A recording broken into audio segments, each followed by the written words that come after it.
Hello, family. A warm-hearted welcome to all of you.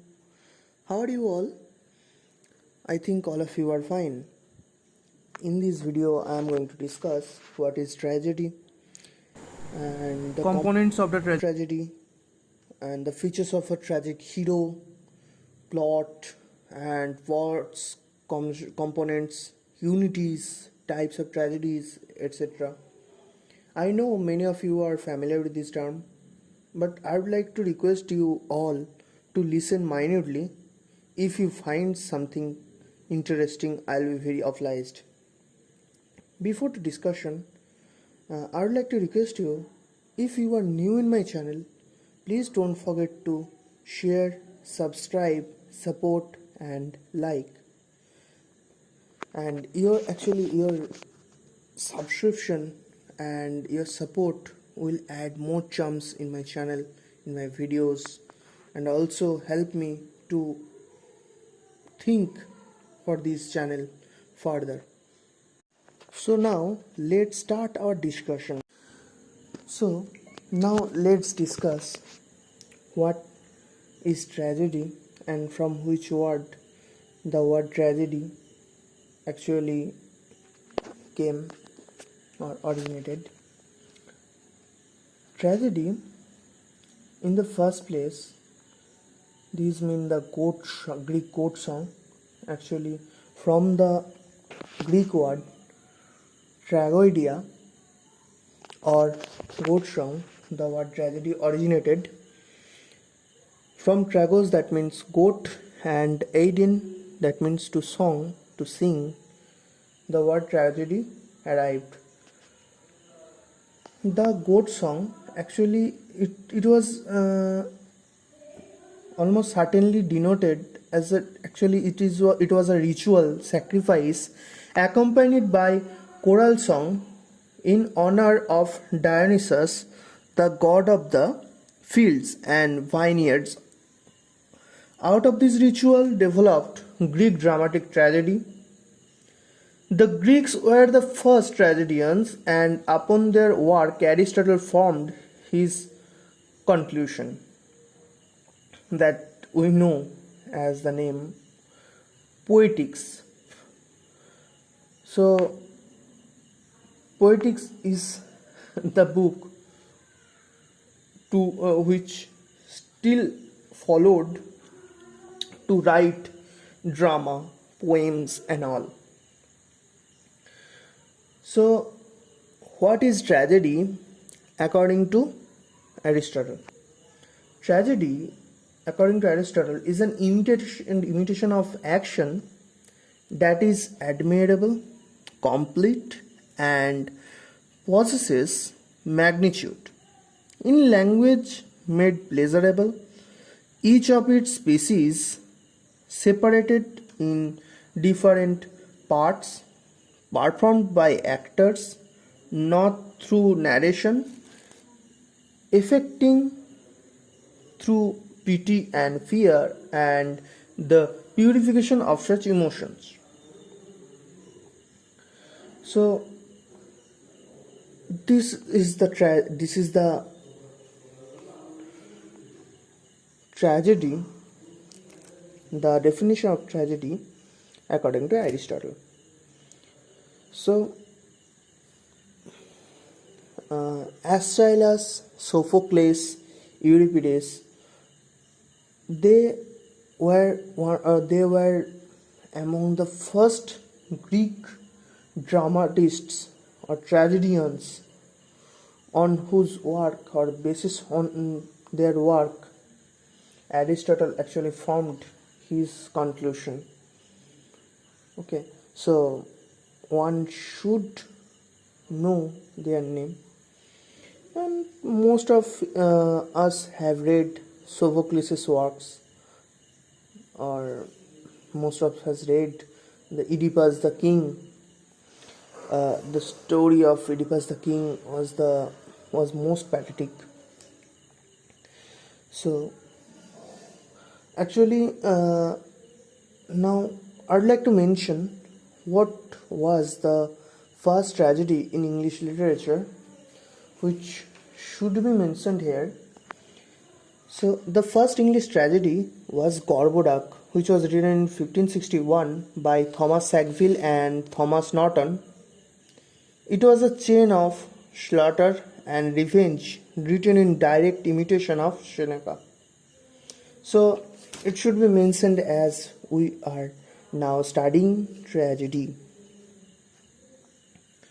So now, what are the components of tragedy?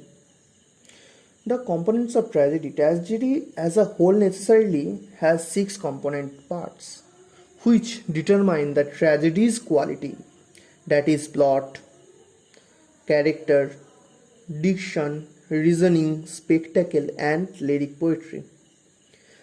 The medium of imitation comprises 2 parts, the mode 1 and the object 3. So now many of you can ask, what is lyric poetry, what is reasoning? So I'm going to answer this right now. Lyric poetry is verse put to song, and it is not found in epic poetry. Lyric poetry, in addition to spectacle, is a source of great pleasure. Aristotle argues because human beings have a natural proclivity for rhythm and music. Lyric poetry is one of the reasons why Aristotle maintains that tragedy is superior to epic poetry. Now, what is reasoning? Reasoning is the ability to say what is implicit in a situation and appropriate to it, which in prose is the function of the arts and statesmanship and of rhetoric. Older poets used to make people speak like statesmen. Contemporary poets make them speak rhetorically. So now I'd like to mention the unities and plot, or the plot's components also. So a perfect drama should maintain 3 unities, which are time, unity of time, unity of place, and unity of action. But I would like to mention the name of Shakespeare, actually in whose work mostly these 3 unities were not played or accepted properly or maintained properly. So actually that was a great work, because when you will read Shakespeare's tragedy or comedy or tragicomedy, there cannot be maintained these 3 unities. So let's forget now. Now, according to Aristotle, these 3 unities should be maintained, right? So now let's discuss plots, components, and or plots parts. So plot is it is actually, as you know, this is the imitation of action of certain magnitude. So the imitation is not just of a complete action, but also of events that evoke fear and pity. Some plots are simple, other complex, since the action of which the plots are imitations are themselves also of these 2 kinds. By a simple action, Aristotle means one which is in the sense defined, continuous and unified, and in which the change of fortune comes about without reversal or recognition. By complex, I mean one in which the change of fortune involves reversal or recognition, or both. So reversal can be seen in the characteristics of a hero also. So, reversal is a change to the opposite in the actions being performed, as stated, and this, as we have been saying, in accordance with probability and necessity. For example, in the Oedipus,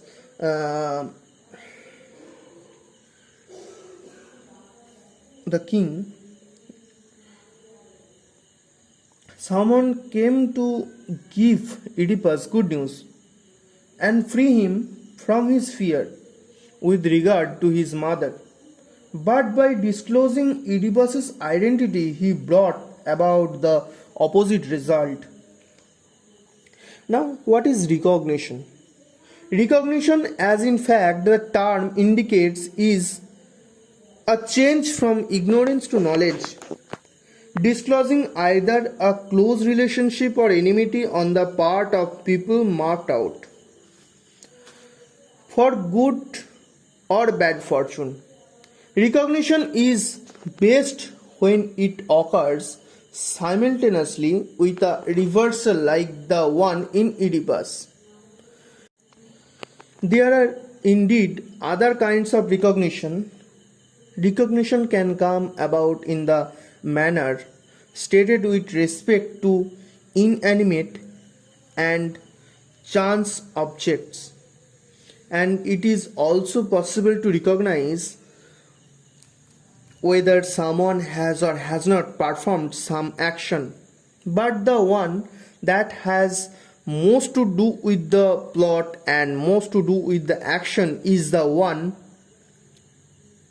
I have mentioned. So, for a recognition and reversal of that kind will involve pity and fear. It is a basic premise that tragedy is an imitation of action of this kind. Moreover, bad fortune or good will be the outcome in such cases, since the recognition is a recognition of some person or persons.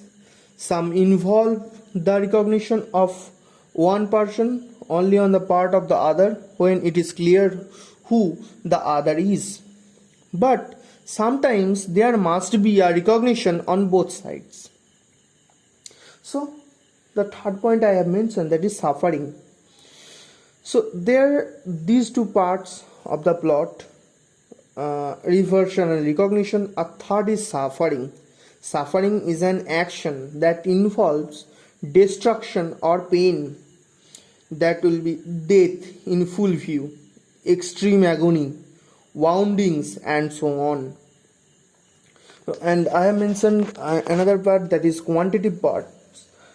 In quantitative terms, the separate parts into which it is divided are prologue, episode, finale, choral parts, comprising entry song and ode. These are common to all tragedies, while songs from the stage and dirges are found only in some. The prologue is the whole part of a tragedy before the entry song of the chorus. An episode is a whole part of a tragedy between whole choral songs. The finale is the whole part of a tragedy after which there is no choral song of the choral part. The entry song is the first whole utterance of a chorus, and ode is choral song without anapaests or torchics.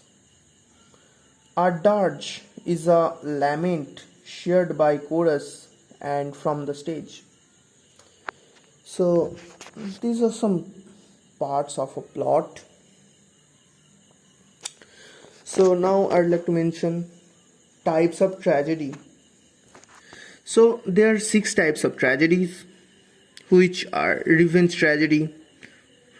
For example, you can see Christopher Marlowe's The Jews of Malta, social tragedy, second type, that is that we can say Henrik Ibsen's A Doll's House.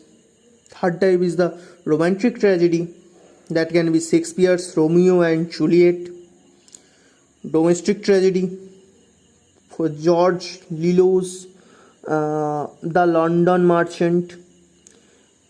There can be the fifth type, can be heroic drama, Roger Boyle's The Black Prince.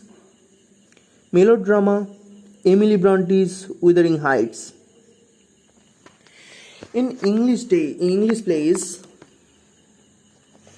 domestic tragedy is a tragedy in which the tragic heroes are familiar with middle class or working class individuals. Revenge tragedy, sometimes referred to as revenge drama, revenge play, or tragedy of blood, is a genre whose principal theme is revenge and revenge's fatal result. A romance-based film with a complex wind-up, usually ending in an event that triggers who characters to be apart, is a romantic tragedy. The ruin is often led by an excess of love or passion. A social tragedy is a collective exemplification of injustice.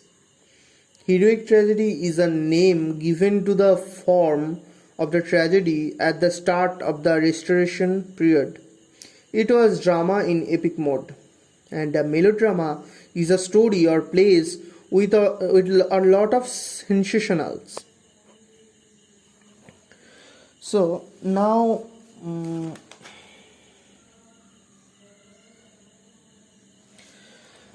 let's discuss characteristics of tragic hero. So who are tragic hero? Actually, what is tragic hero?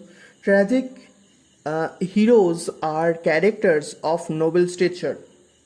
Look, a tragic hero cannot come from a normal class people or normal class authority, as they come from a royal background or a higher class background. Then their agony can go to the upper class also. And that is why when you will read any tragedy, there will be a tragedy from higher class. Okay, tragic heroes are characters of noble stature, both in terms of morals and birth. Despite the list of positive characteristics they possess, they are stricken by a powerful flaw that eventually leads to their undoing. Tragic heroes are inevitably sympathetic and characters that the audience pities. So, a tragic hero is a protagonist whose joys cause their downfall, actually. So, there are 8 characteristics of tragic hero. So, let's discuss them. Here I have marked 5 characteristics in yellow color, which actually are the main characteristics, and the other 3 one can ignore also. But the 5s are main, which are hamartia, anagnorisis, periphasia, hubris, and empathy. These are compulsory in a character of in the hero's character. So what is hamartia? Hamartia is an error in judgment. It is also called tragic flaw. Aristotle means that a tragic hero must fall due to a flaw in his character or an error judgment on account of a flaw in the character of a hero. he falls from his high position, which leads him to his imminent death. Hamartia is what makes the hero human and relatable. Look, when one will read William Shakespeare's Macbeth, there will be a hamartia when one can easily understand the hamartia or the tragic flaw for which he was punished and he was beheaded. So now, what is anagnorisis? Anagnorisis is a Greek word that means recognition or discovery.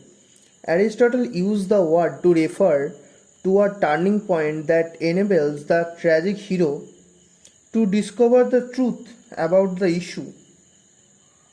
It allows hero to realize his mistakes and change his ways.